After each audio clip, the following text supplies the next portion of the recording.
check out our new sponsor, the Health Blaze. All the information is in the description. Use the promo code above.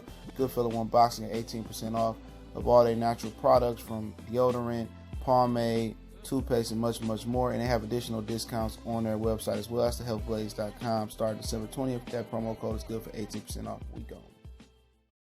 All right, man, we back. Goodfellow Sports TV. Now, I heard this going back a few months, maybe to the end of last year, that what Top Rank wanted to do is match up Jose Ramirez and Terence Crawford on a potential pay-per-view. And Regis Prograis did an interview yesterday echoing that. I believe it was AB Boxing News. I'll try to put that in the description or the source link. Appreciate the love, support. Make sure you hit that subscribe button, bell icon button, share the videos. And basically that's going to try to, satisfy Terence Crawford. But for me, even though they're going to try to sell the black versus brown, and that's one of the best sellers to do, they at least, if they're not going to unify with Prograis and Taylor winner, which that can give Jose Ramirez undisputed, that might be a risk worth taking, because then you got the last two undisputeds at 140 pounds. That could be a selling point. Let Jose tune up at 147 a time or two, and then that could be Crawford's big fight at welterweight. But they saying that his contract is up in 2020. So can they really afford for Jose Ramirez to wait for Regis and Taylor to fight, and then they fight on October 5th, then maybe in January squeeze it in, and then Ramirez don't even get an opportunity to tune up. It's really smashing it in unless Crawford contract is up at the end of 2020, and then or he re-up. But at this point, man, it's really looking like this. They're going to try to speed the process up, like Regis said, and try to make this fight and try to probably do it in L.A. or Vegas or something and try to sell it as a pay-per-view fight. It's desperation to satisfy Terence Crawford, and it's still not going to satisfy in pay-per-view. Jose Ramirez, even though he got a nice little name, out west, he really ain't no household name, man. And a household name doesn't mean you an elite superstar pay-per-view level. Like when Rory was on top of his game, or Ali was that guy, or like that. He don't Oscar De La Hoya. He don't have that type of namesake yet. And it's hard to get that namesake. Crawford got a nice little buzz, but he ain't no universally known fighter. You know what I'm saying, amongst the casuals. You need that name amongst the casual fans, and ESPN is supposed to help Top Rank reach that casual fan base on regular cable network television. And really, it hasn't really done the numbers that Top Rank need to do. And that's why Top Rank is trying to work with Eddie Hearn and work with so many people, because they desperate. They desperate for big fights and good numbers. They getting desperate. Bob Arum, he ain't really producing the numbers that he wanted to produce. Now he got to delegate and work together and try to make these fights. And now I guess it's the perfect time for Al Heyman to say, F that. We ain't working with you. We going to just watch you die slow. And that's one way of looking at it, But, if this is the next big fight, for me, it ain't pay-per-view. It'd be a really good regular ESPN fight. But if they can get Ramirez undisputed, then maybe that's a selling point. But that's just so hard to do because, with the contract, deadline with Crawford.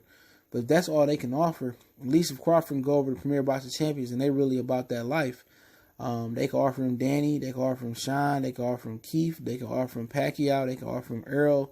But really, after a while, that well gonna run out, to be honest.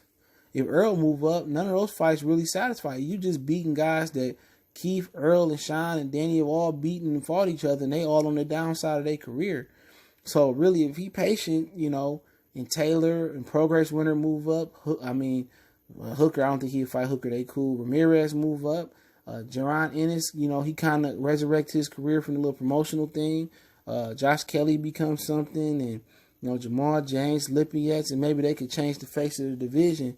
But really, the Earl Spence fight is all he needs to really have that legacy, and then he can do whatever he want to do from there. But if the Earl Spence fight can happen, then the Jose Ramirez fight, he can get undisputed, then that'll look good on it. But really, this is a desperation heave, man.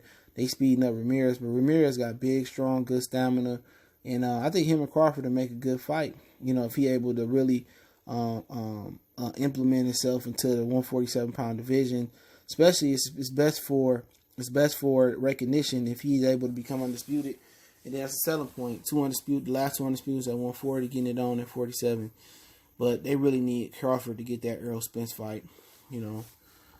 And if he able to get 3 belts, if he able to beat Sean, then it's just major. It's major. But Bob Arum is just, you know, he gonna find a way to finesse it and keep people happy. But really, he can't satisfy at the welterweight. He can't satisfy any division because outside of Jose Ramirez, he only controlled the WBO belt, and the WBO belt, that belt ain't even really respected like that. Even though it's not required to be undisputed, it ain't always been that way, you know. But you know, it is what it is. You know, I think as far as the fight goes, if Ramirez get an opportunity to get more experience, he beat Regis Progress to Taylor, then that's a huge foot forward getting ready for Crawford. You know, him and Crawford might be around. He might be a little bit taller than Crawford. He able to grow in the division. He got a good trainer and Robert Garcia that knows Crawford, that's you know fought against Crawford, you know, Mikey in amateurs and maybe even fought him in some fighters in professional ranks. So he knows what to expect, man. And I think Ramirez do got the style, the smothering style that can bother Crawford a little bit. But Crawford fighting so many multiple styles, man. He can come down heel. He can fight on the back foot. He can use lateral movement. It won't be no hooker fight. It's a totally different level fight. It's different from Young Master, Amir Mon. It's different from Mike Reed. Shout out to Mike Reed. I got love for him. It's different from those level of opponents, man. You know what I'm saying? It just is, man. So he got to know that, man. But you know, Robert Garcia has done an amazing job with him. And if his thunder crack and moves up to 147, got that for Shazelle. If his power could carry up or he can get stronger, then it'd be a nice little fight, man. But really, you know, they need more. Where's the beef at? You know, in my opinion, they need more substance. You know, they need more substance.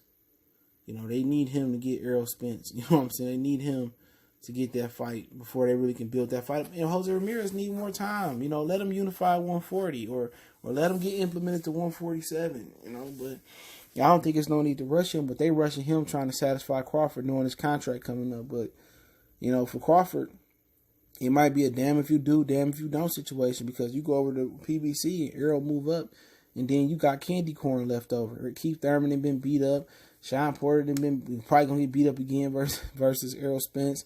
Danny Garcia, you know, they can't force him to do nothing. He might become the new Errol Spence over there.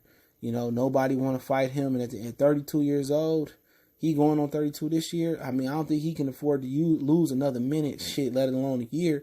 So, you know, for him, I would need a contract with one of their signatures on there, me fighting them like in the near future, Errol or Danny or somebody like that.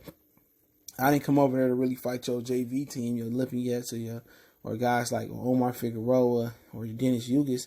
Really, I want the best fights now, and I think Crawford is ready to, you know, get that bag. He want to get a little bit more, get those big fights, pad that legacy up and move on. But really, Jose Ramirez just ain't got enough of the namesake to boost Crawford as a Hispanic fighter. He ain't Canelo, he ain't Marquez, Morales, Barrera yet. But I think the more they showcase his talent, but Crawford just is on borrowed time with his contract being up in 2020 that Bob Arum was trying to rush and throw some shit together and call it a dinner. And unfortunately, he on borrowed time. Do you really want to sacrifice Jose Ramirez to Terence Crawford and Crawford leave and go to PBC? Look at Pacquiao. He couldn't get Pacquiao $20 million. He wanted to fight Terence Crawford. Pacquiao went over to PBC, got $20 million to fight Broner and Thurman, especially Broner, who way lesser than opponent than Terence Crawford, bigger name, but easier bag. You know, Broner can't even move his hands no more to defend himself, but you never know. Crawford might be on his last fight with Top Rank, and if Jose Ramirez go the distance, they might rob Terence Crawford that WBO belt, knowing he about to lead a PBC. It's a dirty game. That's something to think about. Crawford might have to think about beating the hell out of Jose Ramirez into an inch of his life. I know he lost some fighters just to get a victory, because Ramirez is a real strong fighter. So I didn't really mean, like life, but it was just an analogy. But people be sensitive. But, we'll see, man. We'll see what they're going to do. But I see their vision, but they trying to speed it up, knowing the ramifications of Crawford maybe crossing that street or going around the corner to another block. They really need to deliver that Errol Spence fight and really offer a massive bag in my Eddie Hearn voice from Walt Disney. And they got it, 20, 30, 50 million of them ain't shit. But when it comes to spending it on brothers, it is. Goodfellas Sports TV. Appreciate everybody for checking in. Don't forget to check out our sponsor, The Help Blaze, at thehelpblaze.com. Promo code Goodfellow1Boxing. Get you 18% off the 100% all natural products, lotion soaps, foot soaps, bath bombs, deodorant, toothpaste, hair pomade, much, much more. Website, promo code description. Continue to share the videos. Other than that, don't forget we on Facebook, Instagram, Twitter. Reach out to the email, man. Check that out, man. And check out our sponsor, The Help Blaze, man. All that information is in the description. Intro instrumental link there as well, too.